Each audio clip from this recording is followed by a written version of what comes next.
नमस्कार जय जगन्नाथ शकुंतला ट्यूटोरियल आउ एक क्लास को आपण मानक आंतरिक स्वागत मु प्रियंका रथ। आज क्लास रे हम एक पदीकरण आलोचना करिबा। एक पदीकरण रा प्रथम प्रश्न हला दुईटी मध्य रे अपेक्षाकृत गुरु आंसर टी कहबा गुरुतर देखिबार योग्य दर्शनीय धन अछि जहार धनी धन नथिले निर्धन धनु धारण करती जे धनुर्धर धब सहित वर्तमान सधबा धब सहित वर्तमान सधबा धर्मरु छड़ा धर्म छड़ा धातुरु जात धातव धीर अटे मती धीरमती नभकु चुम्बन करे जे नभश्चुम्बी ना चलाए जे नाविक नाही नब जाहार नीरव नाही अर्थ जाहार निरर्थक नाही बोध जाहार निर्बोध नाही अन्य उपाय जाहार अनन्योपाय नाही सीमा जाहार असीम नाही खाती जाहार बेखातिरी नाही खातिरी जाहार बेखातिरी। नेक्स्ट आसला नाट करे जे नाटुआ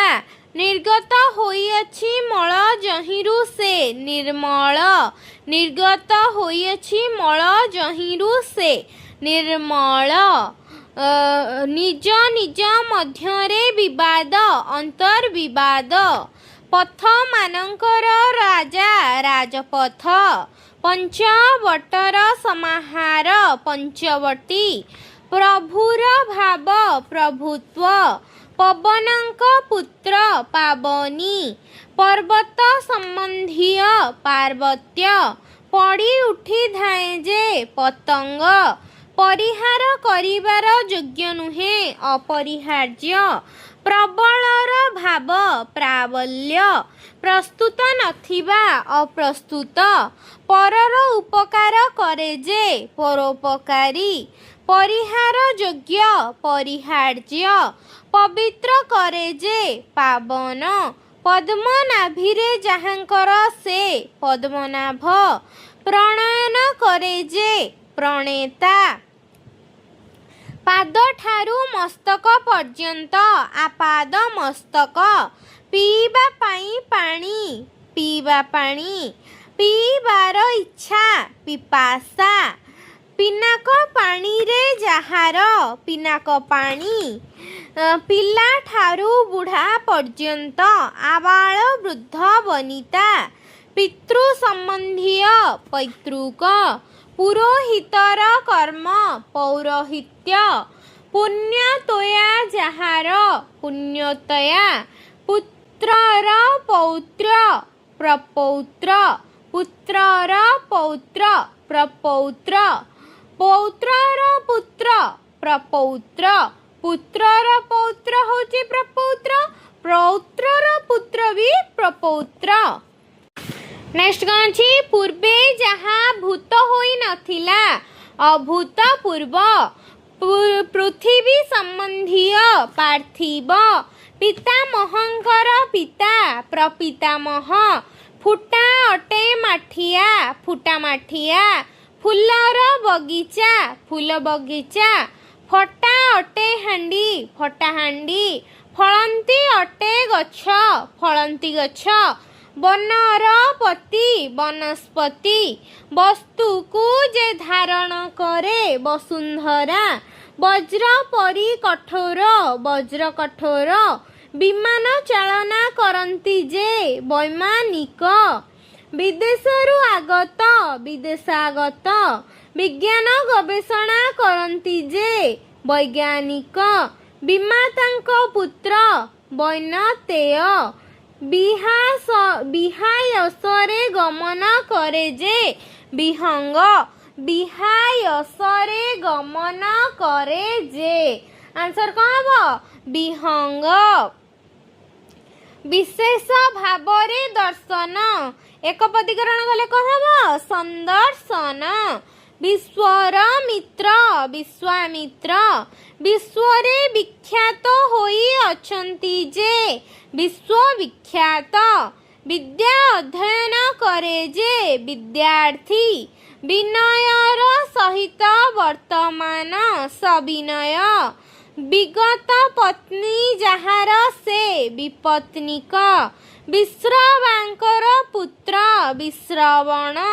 ବିରୂପା ଆଖି ଯାହାର ସେ ବିରୂପାକ୍ଷ ବିଶାଳ ଆଖି ଯାହାର ସେ ବିଶାଳାକ୍ଷ ବେତନ ଦେବାକୁ ପଡ଼ୁନଥିବା ଶିକ୍ଷା ଅବୈତନିକ ବ୍ୟବସାୟ କରେ ଯେ ବ୍ୟବସାୟୀ ବୃହତ୍କାୟା ଯାହାର ବୃହତ୍କାୟ ଭୟ ନଥିଲେ ନିର୍ଭୟ ଭୟ ହୁଏ ଯାହାଠାରୁ ଭୟାନକ ଭଲ କରିବାକୁ ଇଚ୍ଛା ଲିପ୍ସା ଭଗିନୀର ପୁତ୍ର ଭାଗିନେୟ ଭାଷାର ସଦୃଶ ଉପଭାଷା ଭିକ ମାଗିବା ବୃତ୍ତି ଯାହାର ଭିକାରୀ ଭିକ୍ଷାର ଅଭାବ ଦୁର୍ଭିକ୍ଷ ଭରଦ୍ୱାଜଙ୍କ ପୁତ୍ର ଭାରଦ୍ୱାଜ ଭୃଗୁଙ୍କ ପୁତ୍ର ଭାର୍ଗବ ଭୂତମାନଙ୍କର ଆଡ୍ଡା ଯେଉଁଠି ଭୂତଖାନା ଭୂଗୋଳ ସମ୍ବନ୍ଧୀୟ ତଥ୍ୟ ଭୌଗୋଳିକ ତଥ୍ୟ ମଙ୍ଗ ଧରେ ଯେ ମଙ୍ଗୁଆଳ ମନଃ ସମ୍ବନ୍ଧୀୟ ମାନସିକ ମହତ୍ ଯଶ ଯାହାର ସେ ମହତ୍ ଯଶା ମରଣ ପର୍ଯ୍ୟନ୍ତ ଆମରଣ ମରିବାକୁ ଯେ ବସେ ମୁର୍ମୂଷୁ ମରିବାକୁ ଯେ ବସେ ମୁର୍ମୂଷୁ ମରଣ ପର୍ଯ୍ୟନ୍ତ ଆମରଣ ମହତ୍ ଯଶ ଯାହାର ସେ ମହତ୍ ଯଶା ମନଃ ସମ୍ବନ୍ଧୀୟ ମାନସିକ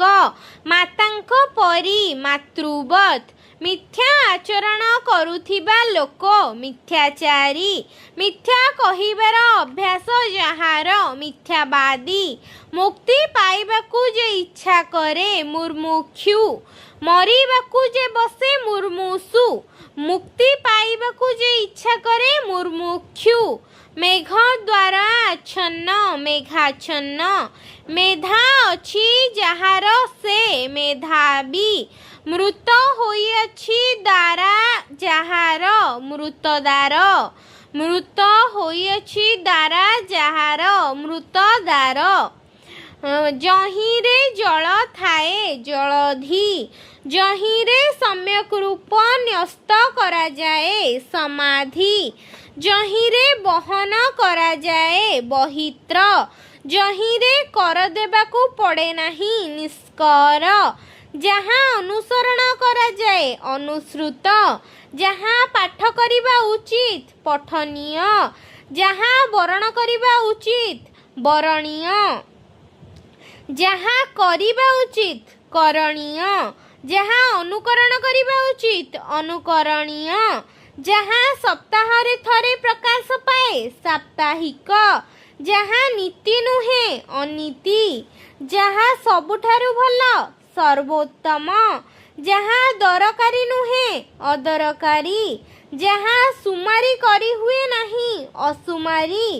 ଯାହା ପୁନଃ ପୁନଃ ଦୀପ୍ତ ହୁଏ ଦେଦୀପ୍ୟମାନ ଯାହା ଲାଭ କରାଯାଏ ଲବ୍ଧ ଯାହା ସମସ୍ତଙ୍କ ଦ୍ୱାରା ଗୃହୀତ ସାର୍ବଜନୀନ ଯାହାଠାରେ ଦୟା ନାହିଁ ନିର୍ଦୟ ଯାହା କରିବା ଉଚିତ କର୍ତ୍ତବ୍ୟ ଯାହା ଖାଦ୍ୟ ନୁହେଁ ଅଖାଦ୍ୟ ଯାହା ବାଟ ନୁହେଁ ଅବାଟ ଯାହା ଆଗରୁ ଶୁଣାଯାଇ ନଥିଲା ଅଶ୍ରୁତପୂର୍ବ ଯାହା ଆଗରୁ ଦେଖାଯାଇ ନଥିଲା ଅଦୃଷ୍ଟପୂର୍ବ ଯାହା ଆସିନାହିଁ ଅନାଗତ ଯାହା ସ୍ୱଭାବସମ୍ମତ ସ୍ୱାଭାବିକ ଯାହା ଏବେ ଭସ୍ମ ହୋଇଅଛି ଭସ୍ମୀଭୂତ ଯାହାକୁ ଅସ୍ୱୀକାର କରାଯାଇ ନପାରେ ଅନସ୍ୱୀକାର୍ଯ୍ୟ ଯାହାକୁ କାର୍ଯ୍ୟରେ ପରିଣତ କରାଯାଇପାରେ କାର୍ଯ୍ୟାଧିକ ଯାହାକୁ ଅଧ୍ୟୟନ କରାଯାଇଛି ଅଧ୍ୟାପନା ଯାହାକୁ ଦେଖାଇ ଦିଆଯାଇଛି, ଦର୍ଶନୀୟ ଯାହାକୁ ଭୋଜନ କରାଯାଇଛି, ଭୋଜ୍ୟ ଯାହାକୁ ଦୁଃଖରେ ଲାଭ କରାଯାଏ, ଦୁର୍ଲଭ ଯାହାକୁ ଦୁଃଖରେ ଲାଭ କରାଯାଏ ବା ବହୁ କଷ୍ଟରେ ଲାଭ କରାଯାଏ ତାହା ଦୁର୍ଲଭ, ଯାହାକୁ ପୂଜା କରିବାକୁ ହେବ, ପୂଜ୍ୟ, ଯାହାକୁ ଲକ୍ଷ୍ମୀ ଛାଡ଼ିଲାଣି, ଲକ୍ଷ୍ମୀ ଛଡ଼ା, ଯାହାର କିଛି କାମ ନାହିଁ, ବେକାର, ଯାହାର ସ୍ୱାଧୀନତା ନାହିଁ, ପରାଧୀନ, ଯାହାର ଅକ୍ଷର ପରିଚୟ ନାହିଁ, ନିରକ୍ଷର, ଯାହାର ଚାରୋଟି କୋଣ ଅଛି, ଚାରିକୋଣିଆ, ଯାହାର ଜ୍ଞାନ ନାହିଁ, ଅଜ୍ଞାନ, ଯାହାର ସୀମା ନାହିଁ, ଅସୀମ,